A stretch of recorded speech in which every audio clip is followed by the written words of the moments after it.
নন product versus unknown product. নন product কি, unknown product কি? যদি নন প্রোডাক্ট নিয়ে বিজনেস করেন তাহলে কিভাবে করবেন, আননোন প্রোডাক্ট নিয়ে বিজনেস করলে তাহলে আপনার মার্কেটিং স্ট্র্যাটেজিটা কি হবে, পুরো বিষয়টা নিয়ে আজকে কথা বলবো। আসসালামু আলাইকুম রাহমাতুল্লাহি ওয়া বারাকাতুহু। সার্ফ থিঙ্কার ডিজিটাল মার্কেটিং এজেন্সিতে আপনাকে আবারও স্বাগতম। আজকের ভিডিও টপিকসটা হচ্ছে নন প্রোডাক্ট এবং আননোন প্রোডাক্ট নিয়ে বিজনেস। প্রথমে হচ্ছে যে নন এবং আননোন প্রোডাক্ট আসলে কি সেটা একটু বোঝার চেষ্টা করি। নন প্রোডাক্ট বলতে ওই সকল প্রোডাক্টকে বোঝাচ্ছি যেগুলো হচ্ছে যে মানুষ জানে অলরেডি। মার্কেটে এই ধরনের প্রোডাক্ট নিয়ে অনেক অ্যাওয়ারনেস তৈরি করা হয়েছে এবং এটার হিউজ কম্পিটিটর আছে। যেমন ধরেন মধু, ঘি, সরিষার তেল, ঠিক আছে, হানিনাট, সেরেলাক, এভাবে আরো অনেক প্রোডাক্ট আছে, মানে যেটা নিয়ে অলরেডি মার্কেটে অনেক অ্যাওয়ারনেস ক্রিয়েট করা হয়েছে, অনেকে কাজ করতেছে, কাস্টমার এন্ড থেকে কাস্টমাররা এটা নিয়ে এনাফ নলেজেবল। এটা হচ্ছে নন প্রোডাক্ট। আর আননোন প্রোডাক্ট হচ্ছে এমন প্রোডাক্ট যেটা নিয়ে মানুষ জানে না, মার্কেটে কোনো প্রবলেমের সলিউশনের জন্য এই প্রোডাক্টটা আছে, ঠিক আছে। এই ধরনের প্রোডাক্ট নিয়ে বিজনেস, যেমন চায়না থেকে আপনি একটা ইউনিক প্রোডাক্ট নিয়ে আসলেন যেটা নিয়ে মানুষের ধারণা নাই যে মার্কেটে এই ধরনের কোনো একটা প্রোডাক্ট আছে, ঠিক আছে, এই ধরনের প্রোডাক্ট।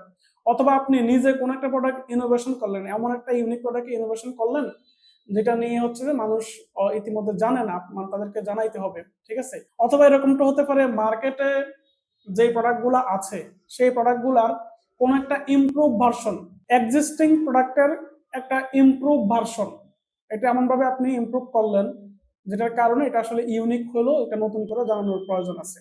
তো এই ধরনের প্রোডাক্ট হচ্ছে আননোন প্রোডাক্ট। আশা করি নোন এবং আননোন প্রোডাক্ট বলতে কি বোঝাচ্ছে সেটা বুঝতে পেরেছেন। এবার আসেন মানে মার্কেটিং স্ট্র্যাটেজিটা আসলে কি হবে। যদি নোন প্রোডাক্ট হয়, যেমন সরিষার তেল, মধু, ঘি, তারপরে চিয়া সিড, এই ধরনের প্রোডাক্ট হয় যেগুলো নিয়ে মার্কেটে ইতিমধ্যে অনেক অনেক অ্যাওয়ারনেস ক্রিয়েট করা হয়েছে, তাহলে আপনাকে নতুন করে আবার অ্যাওয়ারনেস ক্রিয়েট করার প্রয়োজন নাই, ঠিক আছে। এই কাজটা কিন্তু আপনার কম্পিটিটর অলরেডি করে ফেলছে।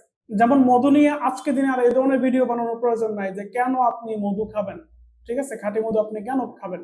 এরকম প্রোডাক্টের ক্ষেত্রে আপনার যেটা করতে হবে সেটা হচ্ছে যে ডিরেক্ট অফার করতে হবে, ঠিক আছে। আপনি ডিরেক্ট আপনার যে প্রোডাক্ট আছে সেটা অফার করেন, ঠিক আছে, আপনি অফার করেন, আপনি অন্যান্য জায়গায় নেগোসিয়েট করে হচ্ছে যে মানুষের কাছে প্রেজেন্টেশন করেন।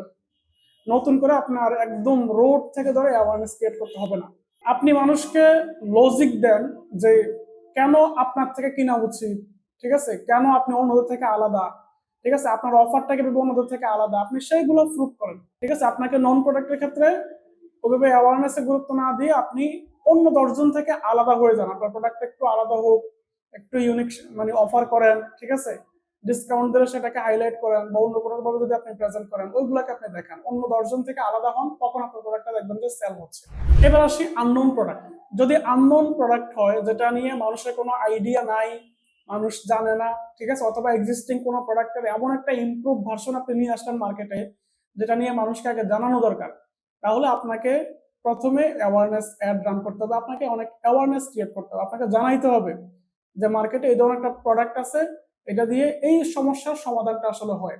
আগে আপনি অ্যাওয়ারনেস ক্রিয়েট করবেন, সেকেন্ড স্টেপে এসে তাদের যদি কোনো প্রশ্ন থাকে সেই প্রশ্নগুলো নিয়ে ভিডিও তৈরি করে সেগুলো আপনি ক্লিয়ার করলেন, তারপর হচ্ছে আপনি সেল সাইডে যাবেন, দেখলেন যে ওইখানে সেল মানে হবে, এরকম ভাবে আশা করা যায়, ঠিক আছে। আপনি তাদেরকে বিভিন্ন লজিক দেখাইতে পারেন কেন আপনার এই প্রোডাক্টটা কেনা উচিত, এটার ব্যবহার বিধি নিয়ে আপনি দেখাইতে পারেন ভিডিও তৈরি করে, যেটা কিভাবে ব্যবহার করতে হয়। অথবা যারা ইতিমধ্যে এটা কিনে ব্যবহার করেছে তাদের থেকে আপনি রিভিউ নিয়ে সেই রিভিউগুলা ফিডব্যাক হিসাবে মানুষকে দেখাইতে পারেন, নির্ধারণ করে যে এটার ফিডব্যাক কেমন ব্যবহার করার পরে, ঠিক আছে। এভাবে হচ্ছে যে আপনাকে একটা অ্যাওয়ারনেস ক্রিয়েট করে তারপরে সেলসে যেতে হবে। আমরা যেটা করি যে মার্কেটে যে প্রোডাক্ট নিয়ে সবাই কাজ করতেছে ওই হার্ড কম্পিটিশনে আমরা আবার ঢুকি এবং ওই সমুদ্রে ঝাঁপ দিয়ে আমরা হচ্ছে যে হারিয়ে যাই। অথবা নতুন করে ইউনিক কোনো প্রোডাক্ট যদি নিয়ে আসি তাহলে আমরা ভয়ে ভয়ে থাকি যে আসলে এই প্রোডাক্টটা সেল হবে কিনা। কিন্তু এই ছোট্ট একটা কনসেপ্ট যদি আপনি বুঝেন যে নন প্রোডাক্ট হলে আপনি হচ্ছে ডিরেক্ট অফারে যাবেন, আপনাকে নতুন করে অ্যাওয়ারনেস ক্রিয়েট করার প্রয়োজন নাই, আপনি অন্য 10 জন থেকে কিভাবে আলাদা সেটা প্রুভ করার চেষ্টা করবেন। আর আননোন প্রোডাক্ট হলে আপনি অ্যাওয়ারনেস ক্রিয়েট করেন, ঠিক আছে, মানুষকে বুঝান, ঠিক আছে, মানুষকে নলেজেবল করার পরে হচ্ছে যে আপনি সেলসে যান, দেখবেন যে জিনিসটা ডেফিনেটলি কাজ করতেছে।